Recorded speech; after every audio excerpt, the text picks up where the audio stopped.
Hi, it's Fias Tarot. Hello, Leo placement. So this is your reading pagdating sa iyong current person and syempre, hindi mawawala ang past person. Okay, so again, before tayo mag-start, kung hindi ka pa nakakapag-subscribe, please do subscribe and hit the notification bell.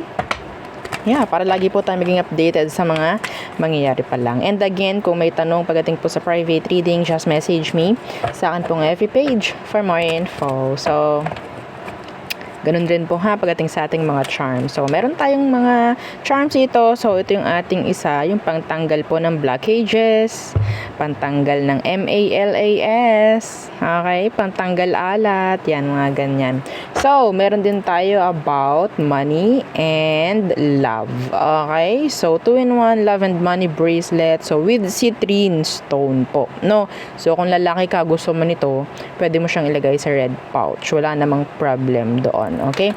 And yung ating granter necklace. So, yung tagapag-grant ng inyong mga minamanifest. And again, kung itong dalawang to ang inyong to-purchase, mas maganda na dapat wala kayong blockages. Alam nyo, wala kayong blockages. Kasi kung meron, isama nyo to. Okay? And syempre, meron tayong mga pang protection from evil eye, ring, necklace, bracelets, and meron din tayong pang cleanse. Okay, cleansing and recharging kit for your charms and crystals kung meron kayo. Okay, so let's start the reading. Again, kung may tanong, message na lang po sa akin pong FB page, wag sa comment section para maiwasan na iba ang mag-reply sa inyo kasi hindi kami nagre-reply po talaga sa comment section. Okay, so let's start. So, current person. Okay, so anong kailangan mong malaman sa current na connection mo? Anong meron sa kanya? Who is this? Who is this? Current person. Meron akong channeled message. Some of you, this person is bago. Okay, bago pa lang. Okay, who is this? Could be a friend. Okay, pwedeng meron kayong mutual friends ng taong to. Some of them mahilig mag-inom. Mahilig sa party-party. Okay? So, the Three of Cups could be a water sign, Cancer, Scorpio, Pisces. The Knight of Pentacles. Yeah. Tama nga yung energy na nakuha kanina na parang nandun pa lang kayo sa stage na talking stage. Okay? Talking stage. Yeah. So, nagkakaroon ng mixed signals. Ano bang gusto niya? Ano bang meron? Gusto ba niya ako? Mga ganyang bagay. Okay? Pero yes, nandoon yung connection. Pero nababagalan ka sa kanya, sa taong to. Pwedeng earth sign. So, anong kailangan mong malaman sa kanya, Leo? Anong kailangan mong malaman sa kanya, Leo? Ten of Cups.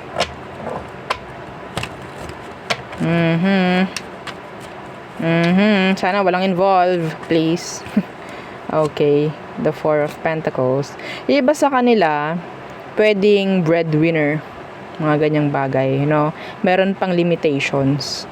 Okay, pero in general, you have blockages. May mga blockages kayo nitong taong to na pwedeng ito yung dahilan bakit mabagal yung flow ng connection. Okay? Yeah, the Devil. Sana walang iba. Sana walang iba. Yeah.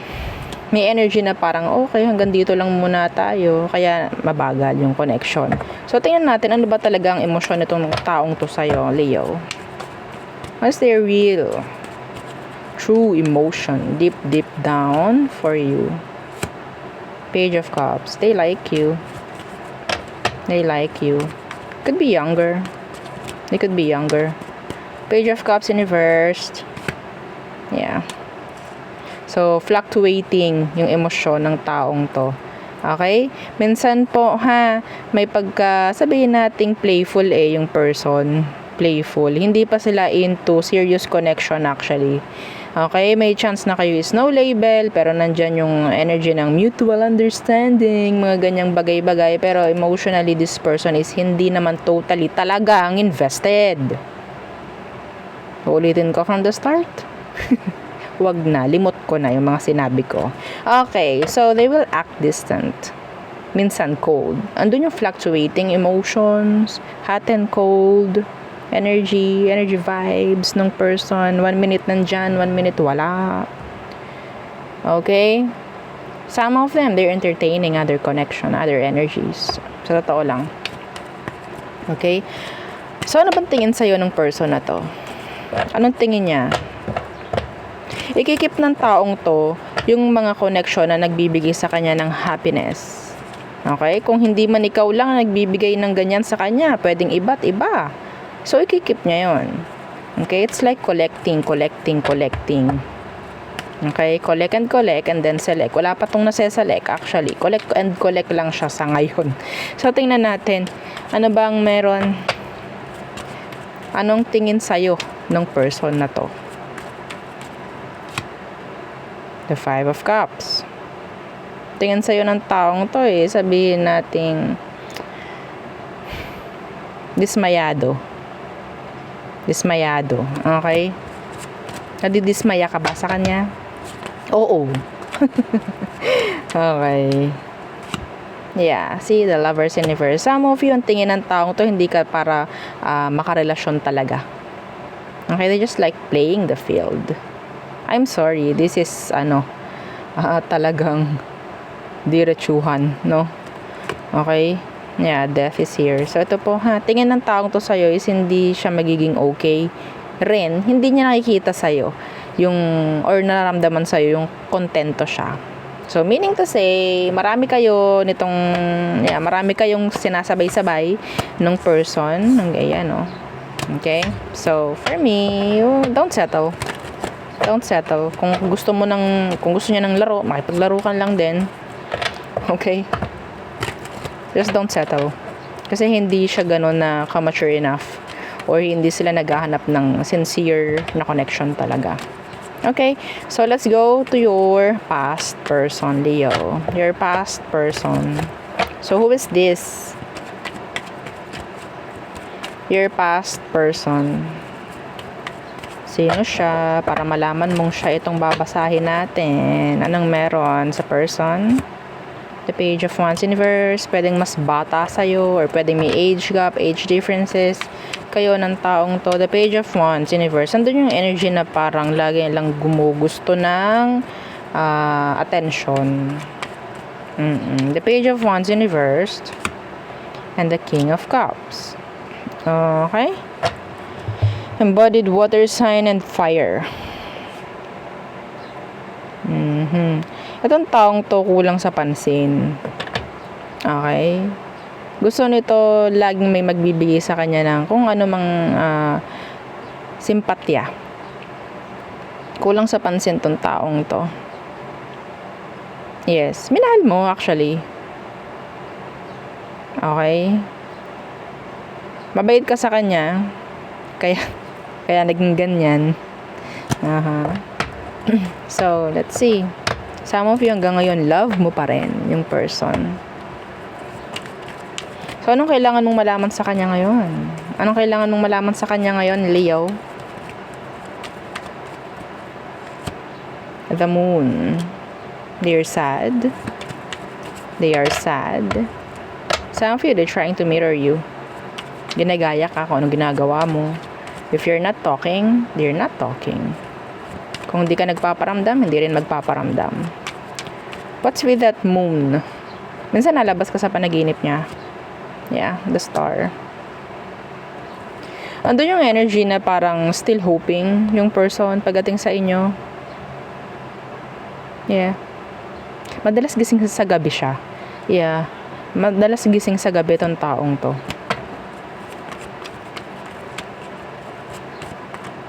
Okay?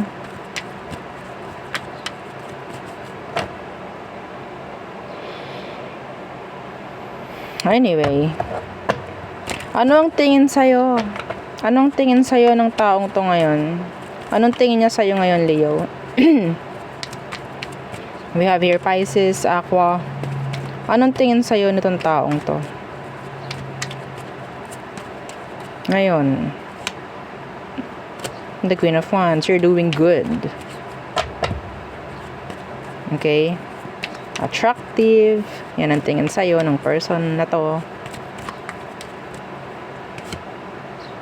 Eight of Swords.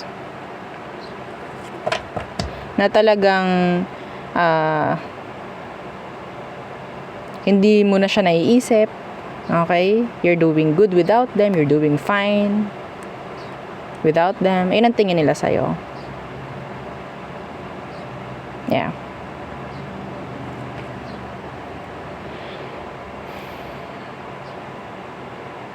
Mas nagiging okay ka without them. Yun ang tingin nila.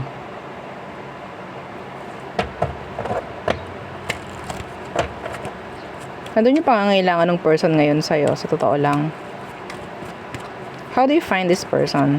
Anong tingin mo sa kanya, Leo? Anong tingin mo sa kanya ngayon? Kayong ngayong ay magkahiwalay. The Four of Cups. Sad. Depressed. Iniisip ka. Yeah, the world. Mahirap sa kanya ngayong kayo ay magkahiwalay. Kinakailangan ka niya. Yan ang tingin mo. Iniisip ka niya. Yeah, I think. Hindi pa ito nakaka-move on from you eh. Hindi sila nagiging okay without you. Okay? So, kung yun ang tingin mo, I think, totoo. Parang feeling nito, wala ka namang kagustuhan na makakonect pa siya, mga ganyang bagay. Nililimitahan mo na yung sarili mo from them.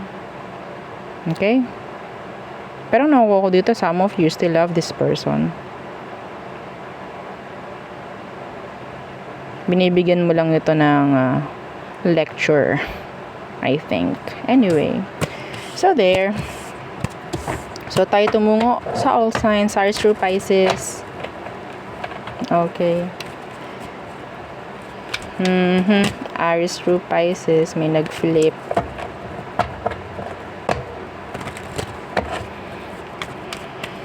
Aries through Pisces for Leo placements. Okay, Aries. They're busy. They are busy focusing on their work, career. Taurus, they will give you mixed signals. They will. Okay? Some of them, they're confused. Gemini, their back is turned. They're not open. Cancer. Some of them, they want sex with you. Yeah, itong si Cancer. Yun lang. Make-up sex if ever. Okay. Leo. Commitments. Okay. Virgo, they are stalking you. They want to talk, pero hindi nila alam kung anong gusto, kung paano sisimulan. Some of you gusto pa rin ito ng commitments with you. They're looking forward for having parang a new beginning. Okay? To have commitments with you, parang ganyan. Libra, wanting another chance. Scorpio, they're thinking of you. Sagittarius, they're like planning, okay, trying to avoid mistakes if ever.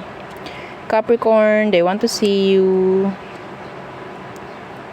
Aquarius, some of you, you've been manifested by an Aquarius, parang ganyan, okay? They're trying to manifest you. So, may chance po na pwedeng makagulo to sa energy mo, okay? So, Pisces, they don't want any kind of reconnection. Yeah, standing on their ground. Pagmamataas, pagmamayabang, ano nakikita ko. Anyway, so there. Yeah, yun ang aking reading for you, Leo placements. Again, please don't forget to like, share, and subscribe. And follow our FB page. And yung isa po nating second YouTube channel na nasa description box below, yung ating love letter. Again, thank you. Goodbye.